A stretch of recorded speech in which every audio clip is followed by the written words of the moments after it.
everybody, and welcome. My name is Linda, and I am super curious. And with me today is my guest from Norway. His name is Daniel. And Daniel and I met at the end of January when we both attended a Street Epistemology talk in Oslo that was held by Anthony Magnabosco. And I've put a link in the description of that precise talk, the talk that was held where we met. Yeah, so Daniel and I struck up a conversation after the talk, and we found that we are both really interested in street epistemology. And so we decided to meet up for this live streamed chat to talk about it some more and to give it a go as well. So what we're going to do today is have two SE interviews. The first one will be Daniel SE interviewing me, and the second one will be me SE interviewing Daniel. But without any further ado, here is Daniel to say hello to you guys. Hi everyone. Nice looking at this screen. Hi. Yeah. How are you today, Daniel? I heard it's really cold in Norway. Actually, this is a special day for me because this was the first day I was going to, I'm going to buy an apartment. So I was watching some apartments in Oslo. So it's a good day. Wow. Yeah. What kind of apartment are you looking for? It's very small. I really like to live as close to the office as possible. That's my view. And my fiance also loves to live close. So we're going to be living very small in the middle of center, as close to the castle, the Norwegian king as possible. Yeah. But it's very expensive, so it's going to be very small. All right. And what is your office? What do you work with, if I might be so curious as to ask? I'm working in something called Lage, which is a Christian student organization. We are part of IFES, which stands for International Fellowship of Evangelical Students. So I work especially with how to cooperate between Norwegians and immigrants. I've worked 8 years with trying to create fellowships with immigrants, refugees in Norway, and now I'm meeting leaders in migrant churches, trying to find out how we can cooperate to make a better life for students and to share the Christian view on campuses. All right. Well, I'm all for making life better for students and refugees, immigrants. Yeah, of course. And integration, I think, is a really important thing. Helping people meet in new cultures is very, very important. Yeah, cool. I just wanted to add that I am a street epistemology newbie. Like, I've been doing this hobby now for 3 months. Just thought it was worth saying it. So please leave comments in the comment section of how I could possibly improve when it's my turn, actually. But what if we just dive into it, Daniel? How do you feel? Shall we just begin? I'll put the camera on. Yeah, we can begin. It was so nice to meet you, I have to say, on the talk. The talk was actually very good. So, it was nice to meet you there. What did you think about the talk? How did you... let's talk about the talk a bit first. Okay, sorry. I'm a bit nervous still. This is like my fourth live stream conversation. Actually, it was very fun because I really like to talk about the deep stuff. I'm always curious about that. And then I saw in a newspaper that this guy was coming to Oslo, and I was really super curious. So I went there, and I saw the talk he had was about the same things that I really care about, asking people respectfully about what they believe, and hopefully try to find the truth by getting rid of all wrong misinterpretations, and try to help each other find truth, because I really believe that if we can help each other find truth about who we are, I think that can make a significant significant change, because we see so many people are locked and trapped into very bad habits and faiths, and yeah. So I was very pleased to find others with another faith, trying to find a respectful way to talk with others. So I learned a lot, and I met you, so that was great. Yeah. The best part, I believe. No. Actually, I had to say so cool that we really what you just said about finding the truth and having respectful conversation with other people. That is exactly why I love street epistemology. Is that it is oh, no worries. I can talk a little bit about my thoughts about the talk here while you take care of that.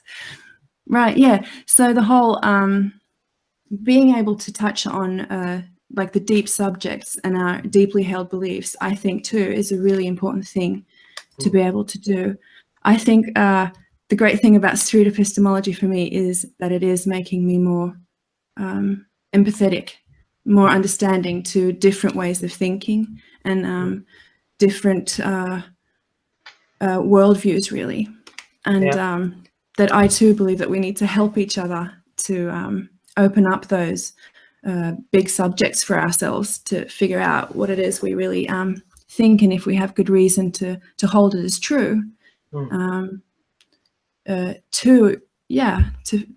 like you said, to come closer to the truth. Yeah.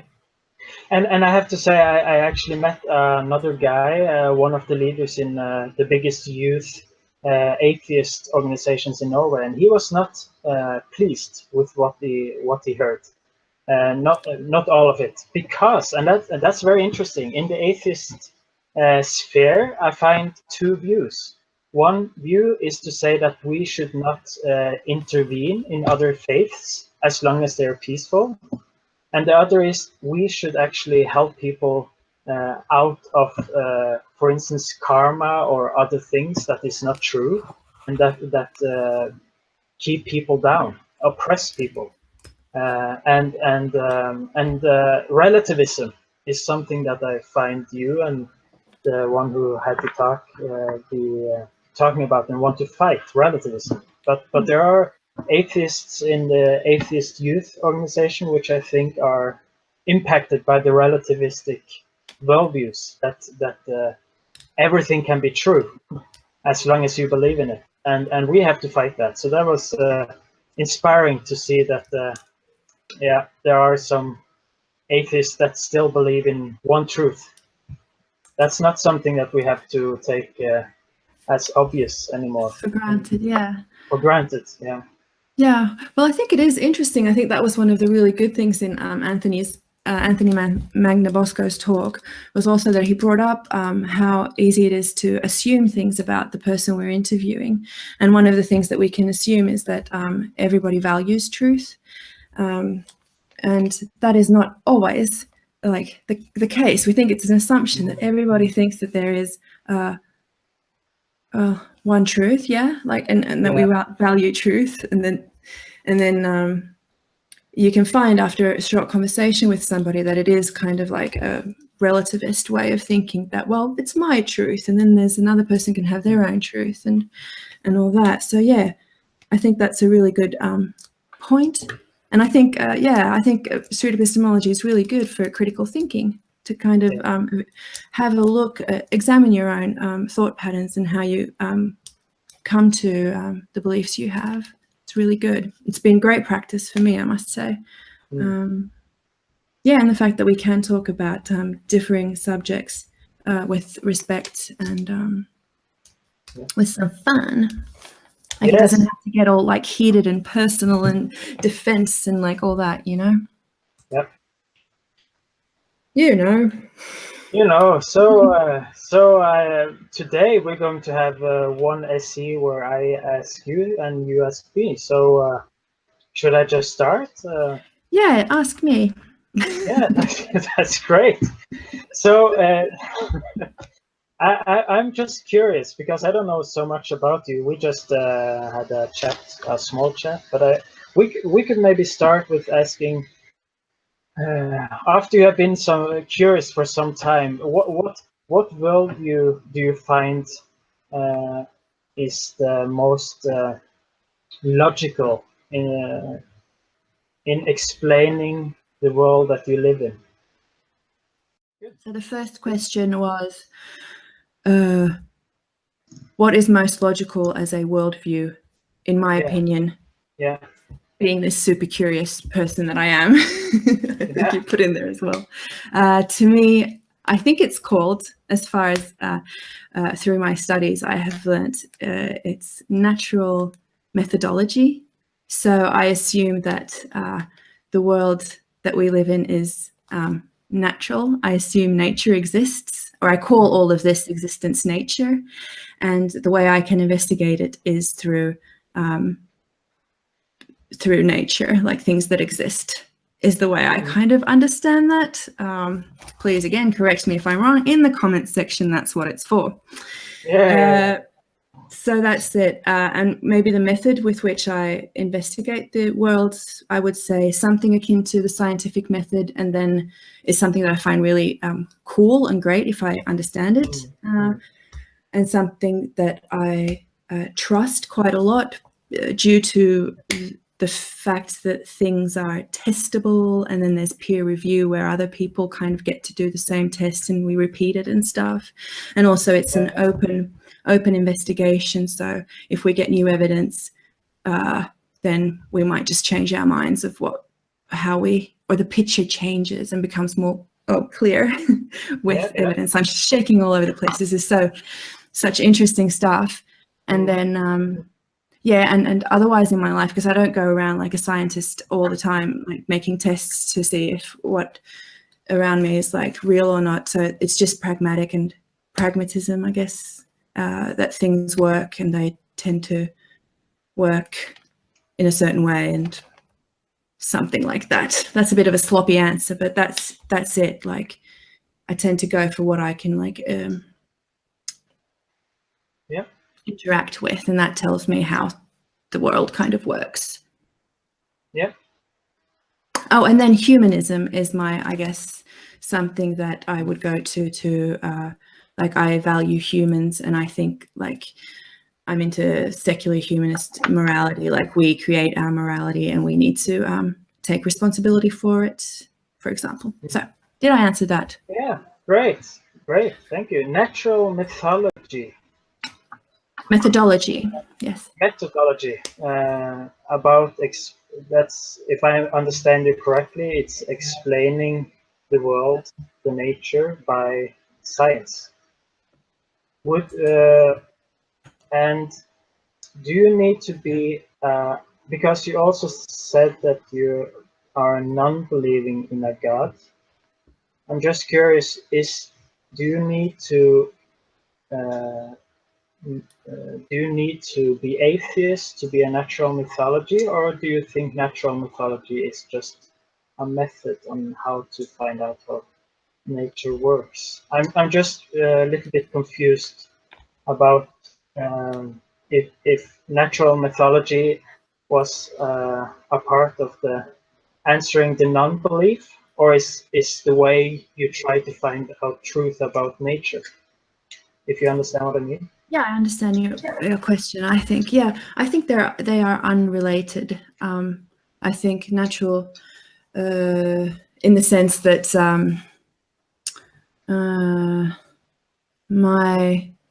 that I assume that the world is everything that we encounter in the world is natural, is what exists. Yeah. And I investigate that through natural means. Yeah. And I hope I've understood this correctly, but yeah, I don't think that has really anything to do with atheism, just because atheism, I think, is just a response to theism in my case. So it's that I was told that this is the best way I know how to explain it. Like I was told as a kid that that God exists, Jesus exists. These were the things that were told to me, and I was given this children's Bible with these stories in it, and I read it, and I was like, "Oh, is this like true?" And then I couldn't find any real good reason for me to believe it. Like, I wasn't convinced by the things that I did find. And so, and then I also noticed that there were a lot of other religions and ways of kind of answering big questions. And I kind of thought that, well, either none of them are true or one of them is true. And I guess I concluded that none of them are true. Yeah. For me, like I can't back it up with evidence either. So then it becomes that I just do not have that belief. So when people come around, and it happens a lot in Finland as well, in these Nordic countries, that it's assumed that you have, maybe if you have a religion, it will be the Lutheran church that you follow, and it's like just in a sense also can be presupposed upon me that I have this belief. And then I said, no, I don't have that belief. So it's not that I go around thinking that there absolutely is no God, or like I don't really have an opinion. I don't really know if a God. Well, about the personal God, I do have an opinion that I don't think that that's very likely. But you don't believe it's so you told about the Jesus stories and that there are many faiths. Are you expecting? Do I understand you correctly that you have found natural methodology as an alternative to those faiths, or do you try to find a way to disprove religion by methodology through nature, natural methodology? Because you told about Jesus, your Jesus stories and many religions. Is the faith in natural methodology a response or reaction to the religions in the world? Could I say, is that correct for me to say? I would say no, because I didn't even know what natural methodology was before I questioned the religious stories or the Bible stories. These were the Bible stories that I was told, and I had a friend in school, and her dad was a priest, and she like presented me with these stories as a matter of fact. This is how the world has come to be, and this is what. This is what's true about you, that you are,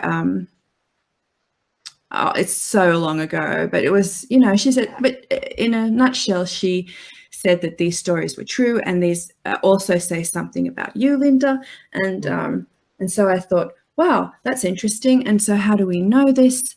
And I guess to me, the first, like what I remember as the first time when I laid in bed at night thinking about these stories, and I was just like, they're so off the wall fantastical in the claims of the things that happened to these people long ago, that I really can't see how they can be true.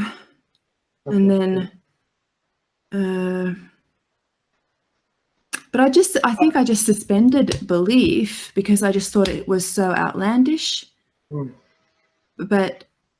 And then the whole natural methodology comes much later, when I really got really interested and started to understand that we actually can investigate our universe, and we can continue to ask really big questions about what this, but I guess my question changed. It was like, oh, how does this work? What do we know about this? And how can we know? That has led me to science and natural methodology, if I'm even using that correctly. I'm beginning to think I don't really know what that even is today. Yeah, because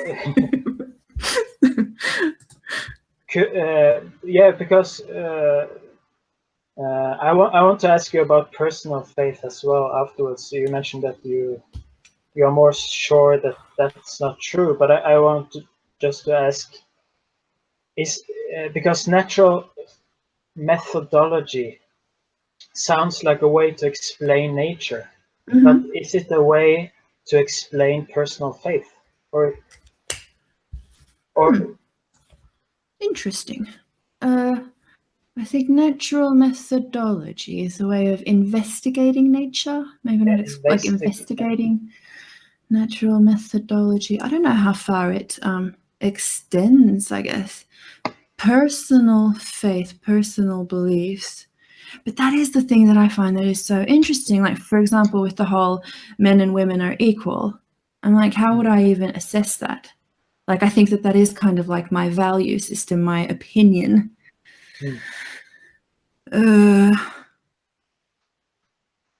So is the question, how can I approach personal beliefs with natural methodology? Was that the question? Sorry.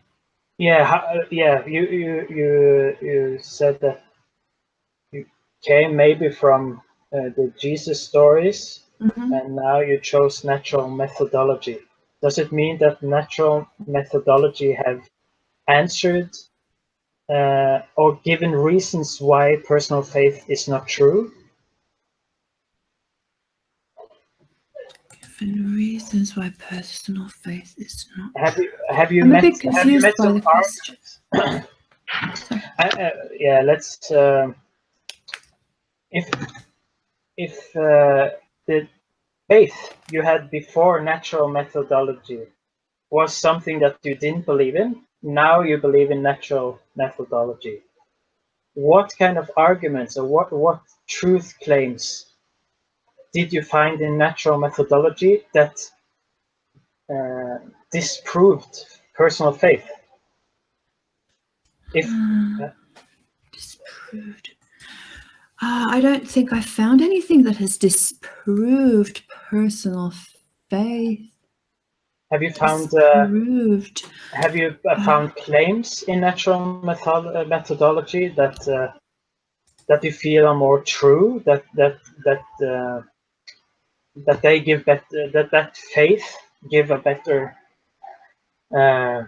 give better arguments or better understanding of the world? I'm not really sure if I understand the question, but the thing with the natural methodology, I think, is just a way of saying that I think that everything exists as nature, and that my way of investigating that would be through like nature itself.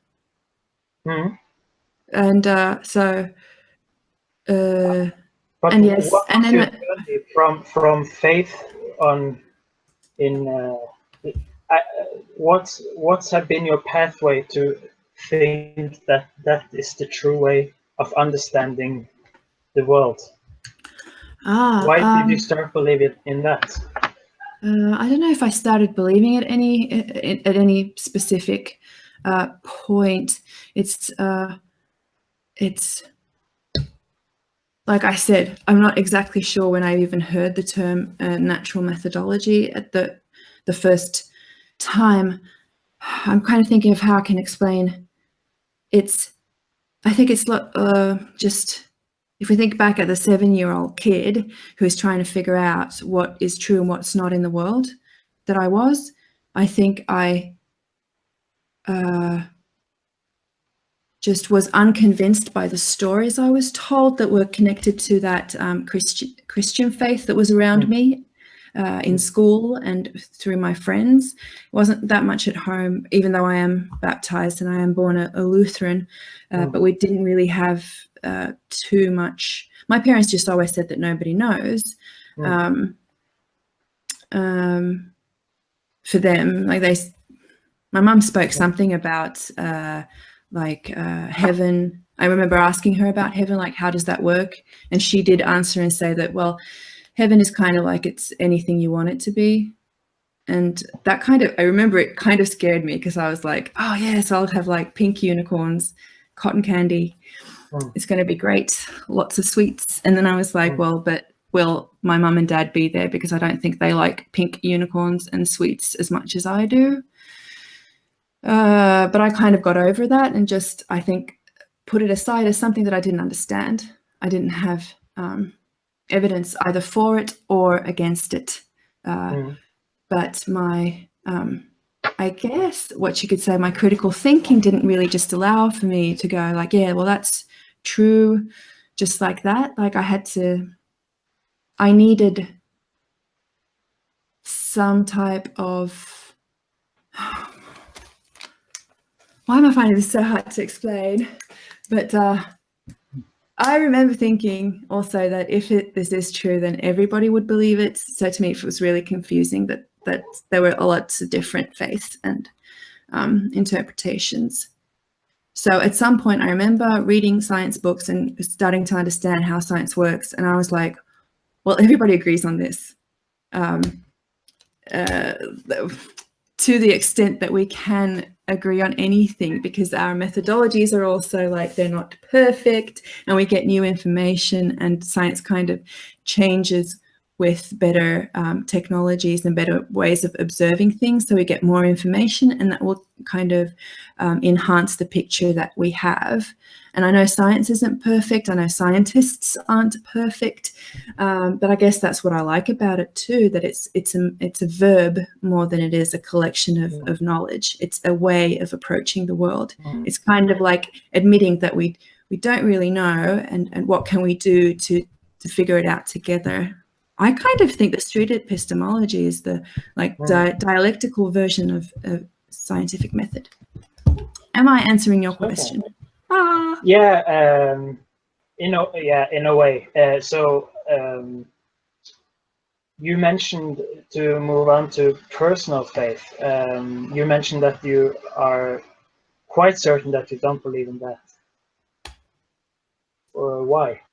Yeah, I said that the personal God, like a God that intervenes and has an agenda, that I'm quite sure that doesn't exist. I guess I get to that because,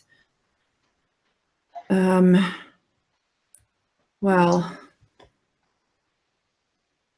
I can't see any evidence for any intervening.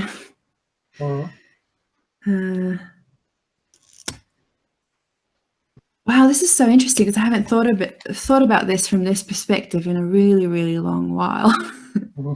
Because that's the thing with my atheism. I don't go around thinking about this is really good.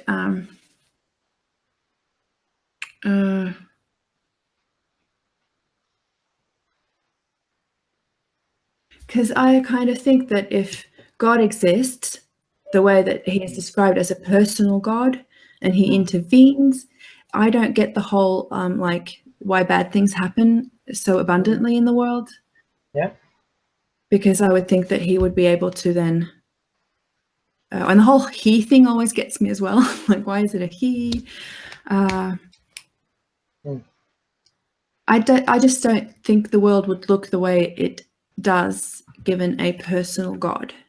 Is that an answer even? Oh my gosh, I need to think again. Yes, you don't believe there is a personal God because he's a he, and there is evil in the world, and it doesn't look like it's a personal God in the world. Am I understanding correctly? Yes, but not just because he's a he. I mean, I just think that's a question mark. Like, how do we know that it's a he is kind of like how I feel about that. So I guess a gender wouldn't necessarily mean that something couldn't exist, or a God couldn't have a gender. That's just a curiosity to me. But yes, you said everything else. I think that the way I said it too. Yeah. Yeah. So does it mean that you don't believe in a good personal God? Could it be an evil personal God, if you know what I mean? Is it a Christian personal God you are rejecting? Or the concept of personal God? Just the existence of a personal God. Yeah. Like, I don't find evidence for it. To me, it doesn't make sense. What's the definition? What do you mean by personal God? Well, the way I've understood it, the one that I'm like not finding evidence for, is the one that is personal, has decided to create humans for a specific kind of plan, and that intervenes into the world, but does it kind of or can and does intervene into the world. Yeah, that's what I've understood a personal God is. And this is something I have not found evidence for, and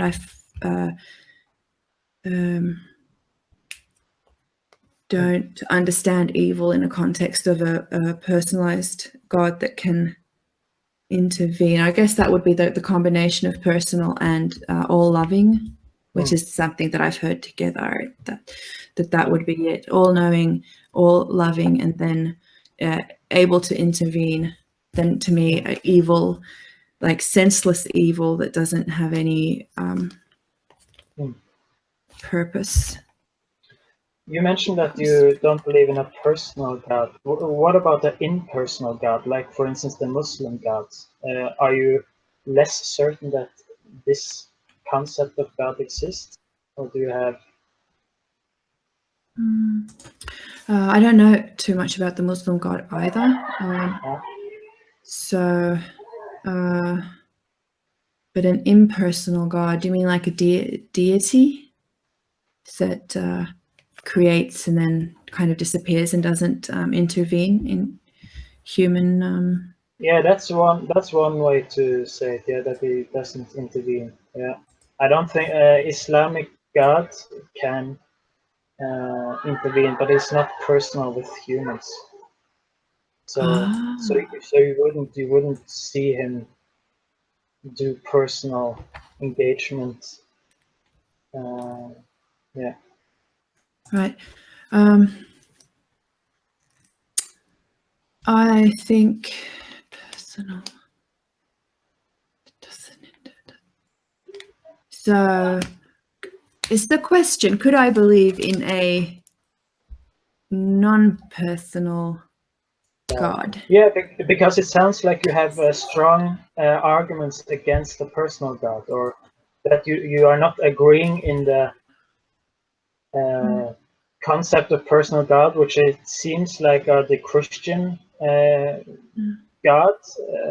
You mentioned some qualities that Christians often use, that he's all loving and personal, intervene, give humans meaning. But and you said that you are stronger. You have stronger belief that that's not true than other beliefs. Did I understand you correct? Maybe not, because I don't really. I've never put them in a line. Like, or did you mean because I said in the beginning that I don't find any evidence for God in Yeah, like, and you had special. Like I have you a were lack especially against the of personal belief. God. Yeah. Well, not especially against, but I like the personal God that has been defined for me, and that is through Christianity, because that's what I was brought up with. That was in my culture, the stuff I heard about. I am pretty sure that God doesn't exist. Okay. What But evidence? you can convince me otherwise. Yeah.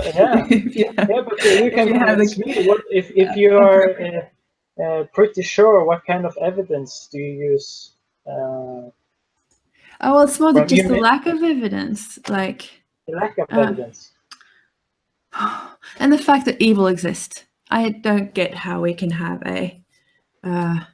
I'm feeling that there's also something really obvious that I'm just not thinking of right now, but the fact that we have evil in the world the way we do, just senseless suffering. What do you mean by evil? What is evil? Like really, really bad stuff. I don't know. I read it somewhere in the Bible. How can you? Because if I understand natural methodology, moral does not exist because everything is cause and effect.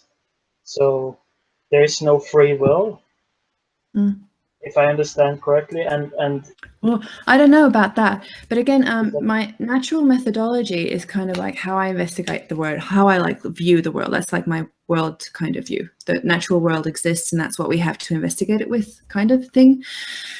I'm going to be studying after this, but the whole thing about me not accepting the personal God is just doesn't really have like I feel like we're confusing confusing things here.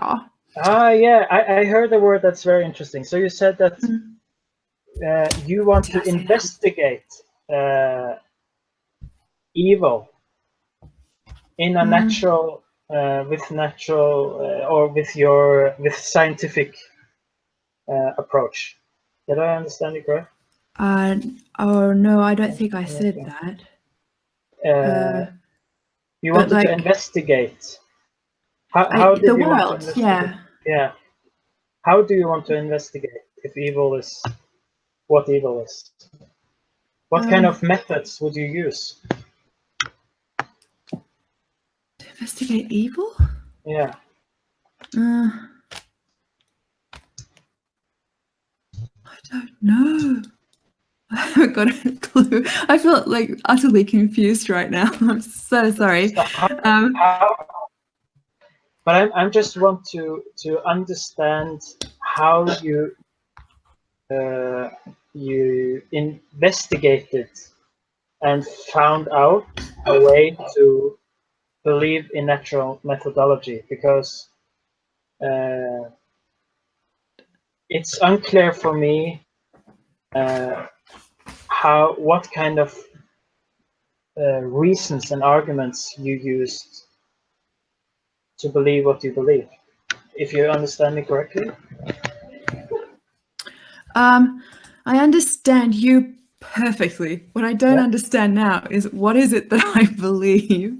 What is the claim or the belief that I have that we are investigating? I'm completely confused about that right now. What is the belief that we are investigating? I'm sorry, I really am. That's where I'm lost. Is the belief that we are investigating that I believe that the world is natural? Yeah. What is your foundation? What is the claims that you have? Where are the humanity coming from? Where are we going?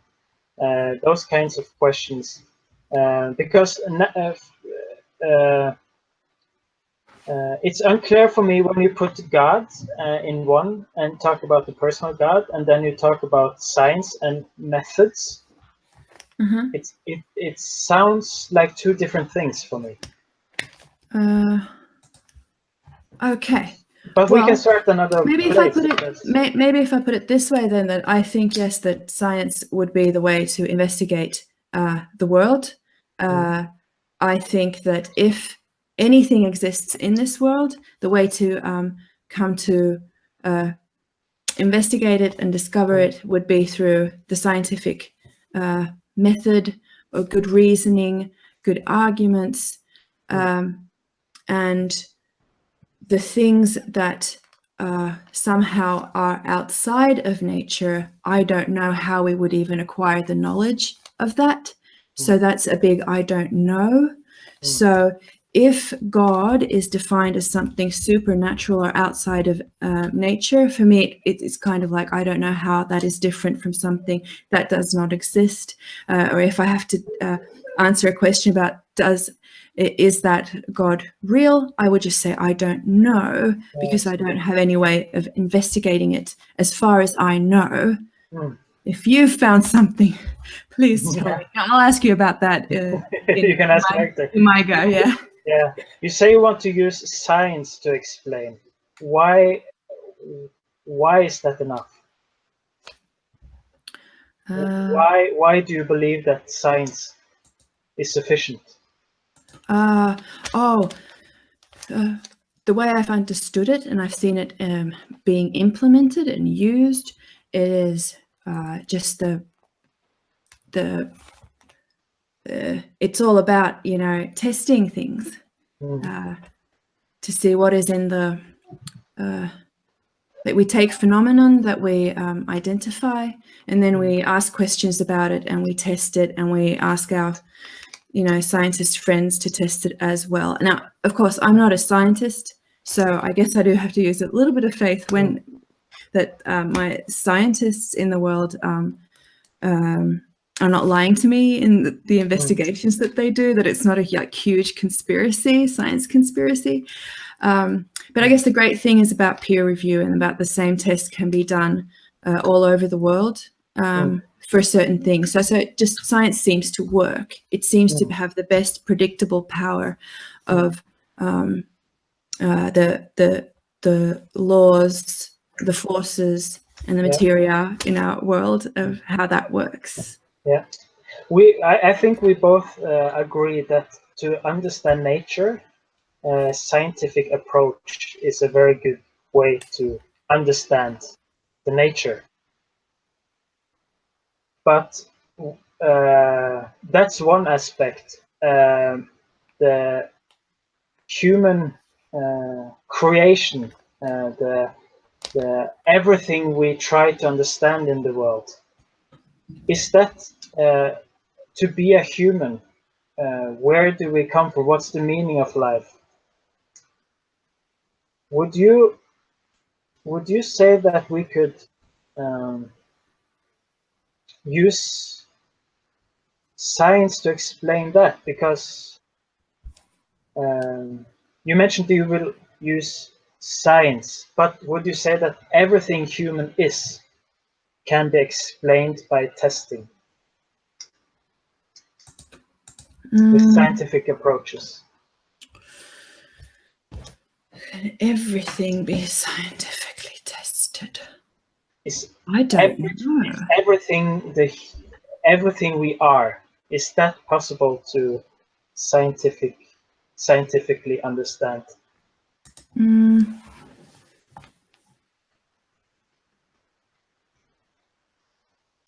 Is everything that we are possible to be understood scientifically? Well, I kind of think that my natural science. I mean, natural science. Yeah. Yeah.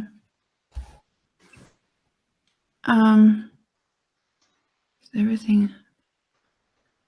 I'm thinking it's the best way to go about it, but I don't know. You don't know? Yeah. No. Is it the? Oh, please, could you ask the question just one more time? I'm sorry, it's a bit confusing. And I'm sorry because English is not my best language, but no, sorry. You're doing fine. You're doing fine. It's just a big topic. Yeah. Okay. Yeah. We want to find out the worldview. What's the world? What is the world? Let's take the big question. What is the world? Can we answer that question with scientific approaches, natural scientific approaches? Well, to that, I would say that I don't know that question really. What is the world? Like science investigates. The way I've understood it is like how the world works, what it's made of, kind of. But what it is, I don't know if there's one simple answer to that. We are discovering our existence as time goes on, and the picture is getting clearer. To understand who you are. To understand who I am. Yeah. Could I use scientific approaches? Well, yes, is what I'm saying, because psychology has helped me a lot in understanding human behavior, and that has come about by people studying humans and how we behave, both like just and the human psyche, how that works. So I guess in concert with neurology, physiology, biology, and all these, and sociology, that's how we get a better understanding of how humans are, both by themselves kind of, or in a family throughout their lives, different developmental stages, and then of course in groups, how we behave in groups. I think that does take study to understand certain things that we are prone to as humans. So yeah, I think definitely we can understand humans better and human interaction and the human mind through science, definitely. Oh, great. That was one thing. That's a truth claim. We have a truth claim. Yeah, it's good with a truth claim, because we want to find truth claims about the world. Why is that true? Why is that true? It sounds maybe like a strange question, I know, but we have to understand Yeah. Yeah, of course. Why is it true that these sciences work in Is sufficient. understanding humans? I think because they study humans. They study humans, scientists. Oh, well, these sciences with scientists, yes. And that we have a methodology for it that is rigorous and that is that we attempt to also disprove and question and you know, I wish I was a scientist, man, in these kind of situations. So I really need to repeat that. I don't have a scientific background. But how can we know that the scientific studies are sufficient to understand who you are or what we are as humans? That's such a great question. How do we know it's sufficient? Well, as far as I understand it, science is. Maybe I'm looking at. Oh, sorry, my hair. Maybe I'm looking at it too simply, but I'm thinking it is the act of investigation. So if I have a thing, let's say that's me, and I want to know what this thing is about, this like body and mind and the actions that this thing takes that is me, then I would like to have several people have a look at it and try to figure out how it works. And their looks is what science is. Yeah. And the looks by other humans, that is sufficient enough to explain everything about you. Am I understand correctly that if we have perfect scientists doing scientific studies about you, in theory, we could actually know everything about you and everything what you are?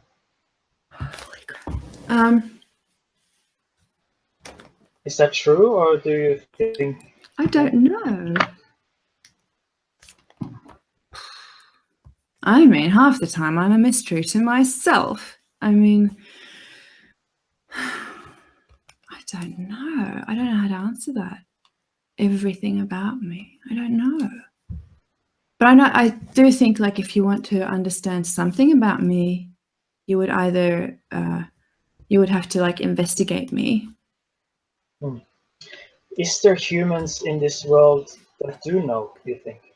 Or is it possible to know that, or to have faith that it's possible for a human to understand everything what a human is? Is that knowledge accessible? Again, I don't know. I don't know if we can know everything about us. I don't know what that would like. When would we know that we have come to the last piece of information or knowledge or understanding about humans? And also, we are, as far as I've understood, also prone to change, and we are evolving and forever moving. So, where does the where can we pack up and say that now we know everything? I don't know if that's a possibility. I don't know how to answer that question. But yeah, for me, the best way to investigate that would be to kind of investigate it. How could we investigate that? How could we investigate, like, whether all information? How could we investigate what? That was it was not intended to ask that, but you said we should investigate, and I was just curious, what did you mean by that? Oh, I just meant that even though I can't know where the information ends, or when we have all the information that is possible to attain about a human being or a human experience, or if whatever I am is the point of investigation. Like, if I don't know what all the information is, like where it's where it ends, I still think we can know something about me and about this human body and person in this world through investigation of it. Like we can figure out what it's made of, how it got here,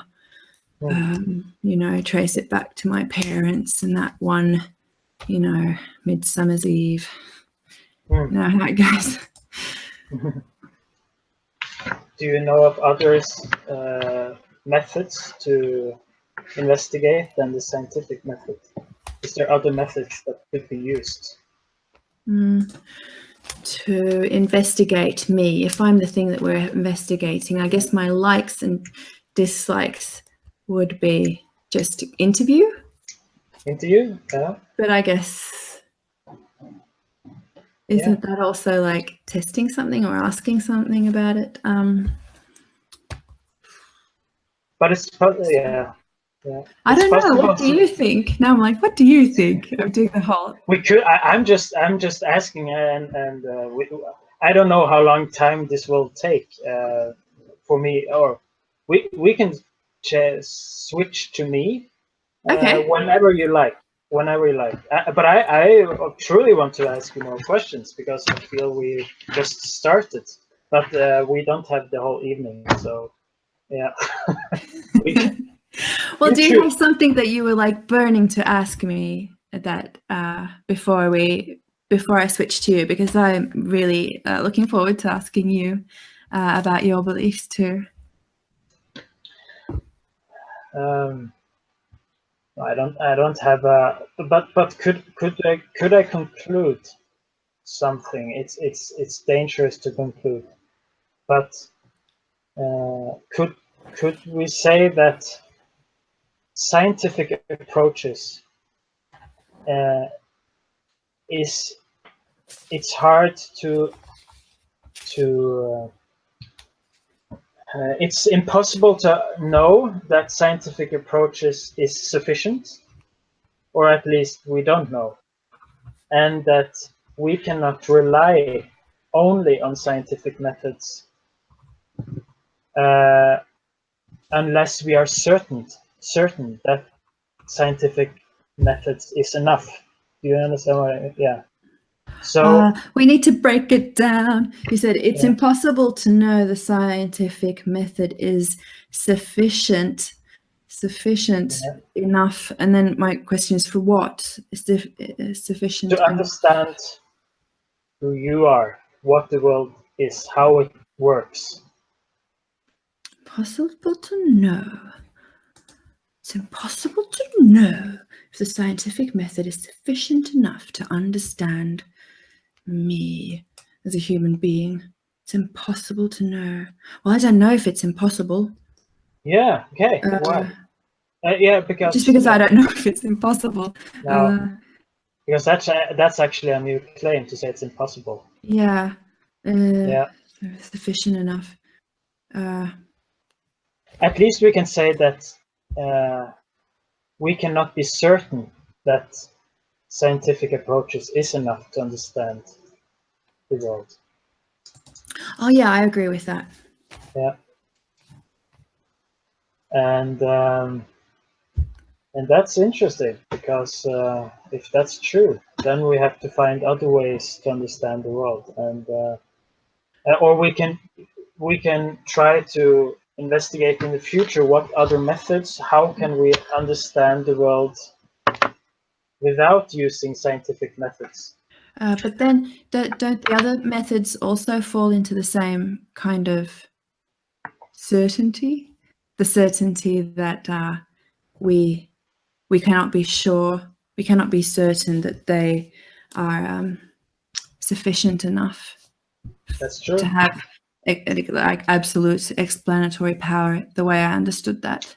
That's true, and maybe we'll shift down to you asking me now, because I agree with you that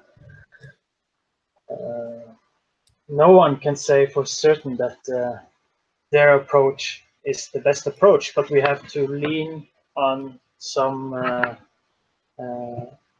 proof or claims, you could say, and those claims have to be reasonable. Yes. I was just They about to should be say. reasonable. And then we have Street Epistemology that's helping us all out.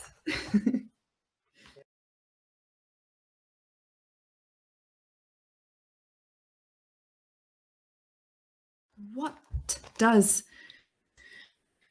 natural methodology mean? That's so interesting to me. Like, I can sit and think I know what something means, and then I start talking about it, and I'm like, what? I don't know if that happens to other people.